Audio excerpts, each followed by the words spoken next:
More now on our top story, and what will Bob Brown's resignation mean for the Greens? Greens Senator Lee Rhiannon spoke to Sky News political editor David Spears earlier. Lee Rhiannon, thank you for your time. How significant is today for the Greens? Oh, it's very significant. It's also quite emotional. Bob Brown is so clearly identified with the Greens. He was in the Tasmanian Parliament, the federal Parliament, but also not in Parliament, doing work that has been so critical, not just for the Greens, but for Australia overall. I really do believe that he's helped change the way people think, not just about the environment, but social justice issues.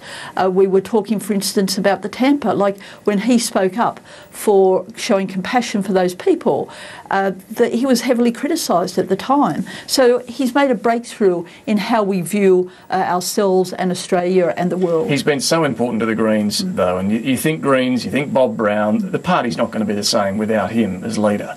Oh, look, that's true, but not being the same is part of transition. We've got a great leadership team in Christine Milne as leader. Adam Bandt is now our deputy leader, and we're feeling very confident about that. Yes, there'll be new ways of doing things. Bob's still part of it. He said time and time again he'll always be a Greens through and through. So transition is part of politics, part of life. There'll be new ways of doing things, but we're building on a legacy that is so solid.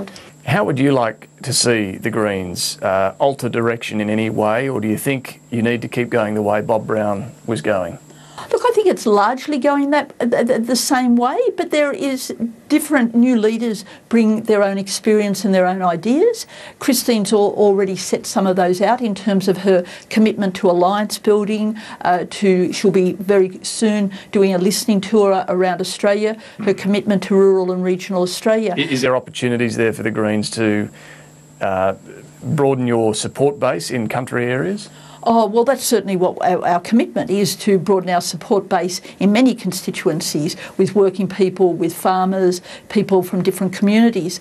I've certainly done a lot of work in Western New South Wales on protecting farming land, and what I'll be asking Christine is, can New South Wales be one of her first stops when she does her listening tour? But nonetheless, she's no Bob Brown. She's not as well known for starters, but doesn't also deliver that sort of message that Bob Brown has an ability to do. Big shoes to fill for Christine Milne. Do you fear that the Greens are going to struggle for relevance without him?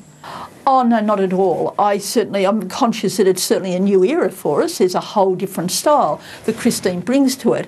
But let's remember, Christine and Bob have worked so closely. Christine came into Parliament in 1989. She has experience in her own right, as well as Bob being a mentor. So we're building on a legacy that he's given. So I really see it as fairly seamless. Yes, we'll have new ways of doing things, but the future's looking pretty bright. And on the deputy leadership, there were three candidates for the job: Adam Bandt, who won it, Sarah Hanson-Young and Scott Ludlam as well.